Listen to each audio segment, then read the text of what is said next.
So part of the what you call headwinds for the Nigerian economy is the current oil prices, and part of that conversation will start. And of course, if you're on the street, you know some of what these headwinds are concerned. We're currently looking for $2.8 billion via Eurobond, which the roadshow started yesterday in London. So let's take some of this conversation about the macroeconomic headwinds versus tailwinds for this economy as we wrap up the year and we start a new one in the next couple of weeks. So let's get some thoughts around this corridor from Adedayo, who is the investment analyst, one of the investment analysts at Afrinvest. Adedayo Bakari, thank you very much for coming through on the program. We appreciate spending your time with us here on the show.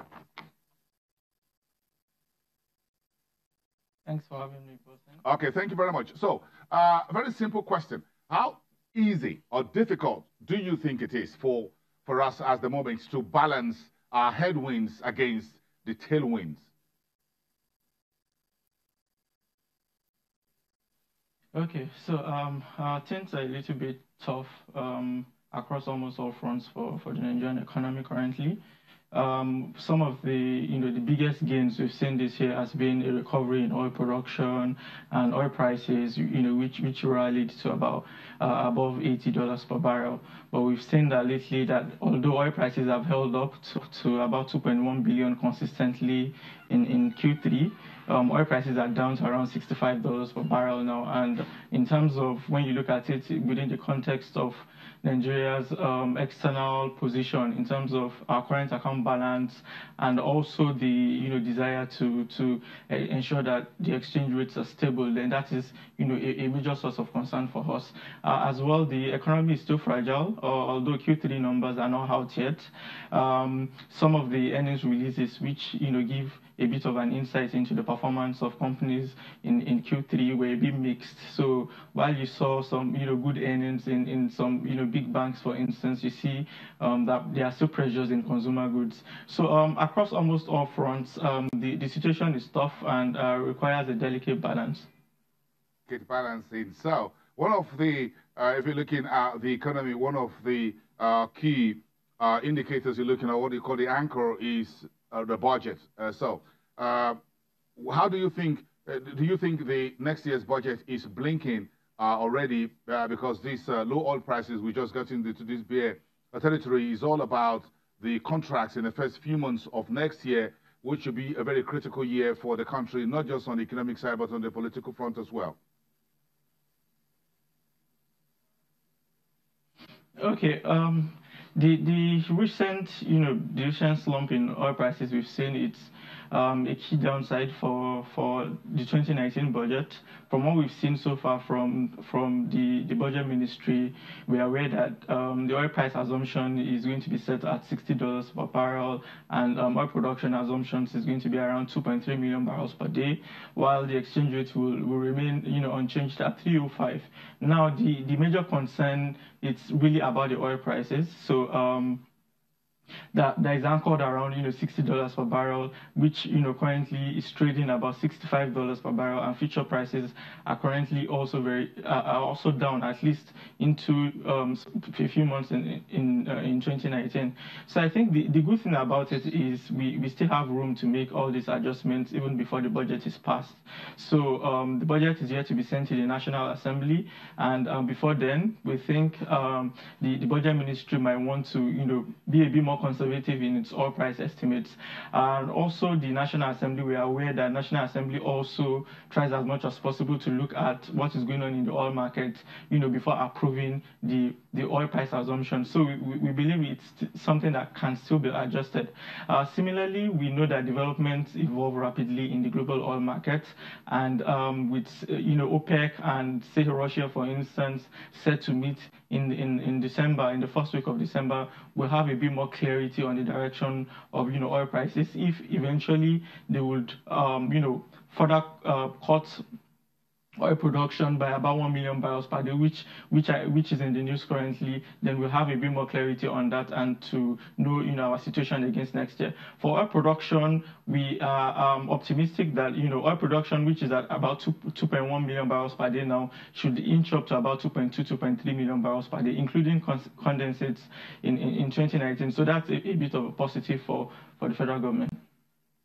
Yes. If you look at this administration has been talking about aggressive spending, in particular around infrastructure, capex, and all that. So, oil prices are tanking, as it were, right now. Even though we'll move our volume up next year to 2.3 if all go well. So, do you think we'll still be able to keep this headline rapid firing infrastructure capex spending in the new year, considering how much is going into elections, what will happen to 2019 budget, what will happen to 2018 budget, of course, which is still on work in progress, as it were, into sometime next year. We don't know when next year's budget will be signed. Next year's budget will be signed. Okay, for us, it's currently the federal government budget ministry has revised downwards its spending projections for 2019.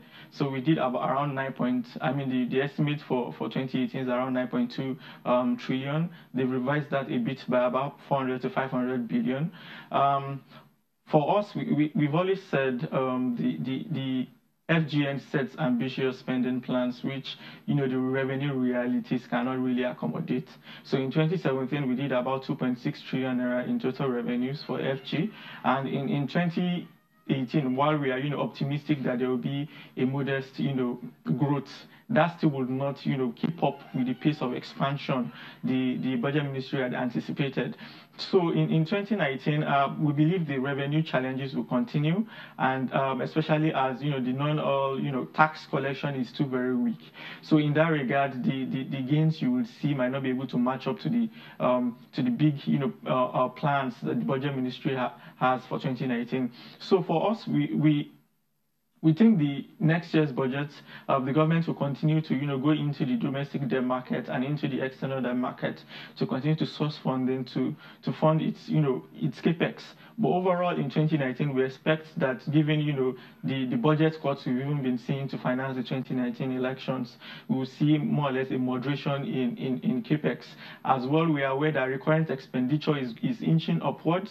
So in the past 3 years, for instance, recurrent expenditure has outpaced FGN's revenue collection, and with this new minimum wage that has been hiked to 30,000, you expect a further jump in recurrent expenditure. So for 2019, the scope for rapid spending on infrastructure projects will be limited. The man who will be sweating it out now is Godwin Emefiele, the head of the Central Bank of Nigeria, and the rest of his team when it comes to this entire conversation about how he keeps one permanent eye on the naira, on the state of the naira, and try at the same time keep one other eye on the FX reserves portfolio he has, which is declining very rapidly, and still trying to look for more money to defend the naira. So this is also a very difficult balancing for the man who keeps the books on behalf of the government, which is the central bank.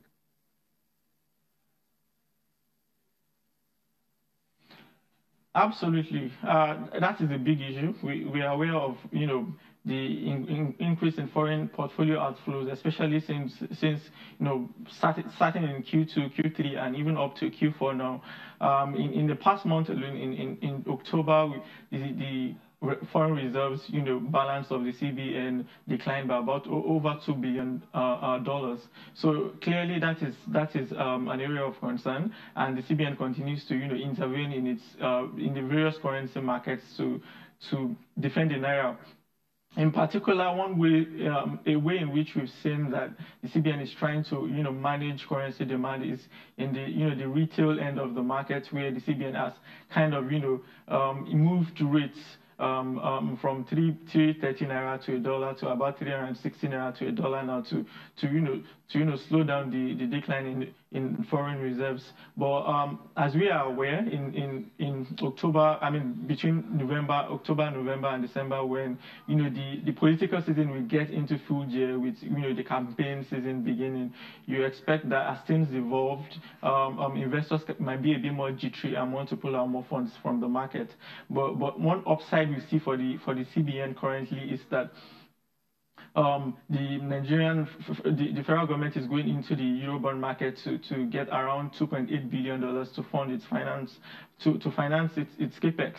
So in a way that is, I mean, gives it more room to sustain its intervention, because the additional $2.8 billion will be added to the reserves. Currently, the oil prices, the decline we've seen in oil prices is a negative for the bank. So it's really a complicated situation.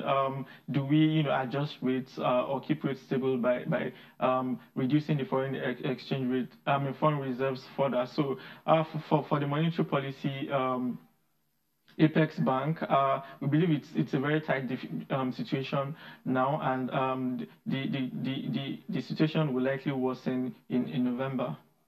So let's take it all to the market street. Let's cross over from Main Street to the market street. Let's take all of this together. What does it all mean, therefore, for investors who are looking for some wealth creation, as it were, using the market, whether the equity side of the street or the fixed income space? Okay, I mean, in equities, it's still very well known. Nigerian companies are actually underpriced currently, and we understand that there's a lot of foreign investor participation in the Nigerian market, and most of these foreign investors are taking our funds out of the market. And also there's really no positive in terms of triggers in the domestic economy. So in terms of the policies of government, in terms of the reforms being undertaken that could increase both the confidence of domestic and foreign investor players in the market, that is absent currently. And we're aware that emerging markets foreign investors are taking money out of emerging markets, both in terms of foreign portfolio flows and as well as even foreign direct investment. So it's really it's really not comfortable for investors to come into the market right now, and ahead of the 2019 elections, that would intensify. In the fixed income market, in a bit to slow down, the pace of all these outflows, the CBN has continued to, through its OMO, it's continued to increase the yields. So the yields, average yields on bonds is around 15% now, which is attractive, coming from where what we had in Q1 and Q2. So it's aimed to be a bit, slow down the pace of these increases and be able to even, sustain capital flows within the economy and be able to, maintain exchange rate stability. But all this will even come under more pressure in November, as, the policies, of the APC, of the PDP and other parties evolve, and the way the campaign season moves forward, the kind of debates that evolve from there. So it's in both markets, it's things are a bit concerning now. But the fixed income market, the benefit is that the CBN recognizes the need to maintain capital flows, and it's raising yields to ensure that. Okay. Thank you so much, Adedayo Bakari. Well, thank you for your time today. Whoever gets into office May 29, 2019, is going to be a very tough one, whichever way it looks. This doesn't look like a very easy road for next year. But thank you very much. We appreciate that, your time today. Adedayo Bakari, investment analyst from Afrinvest.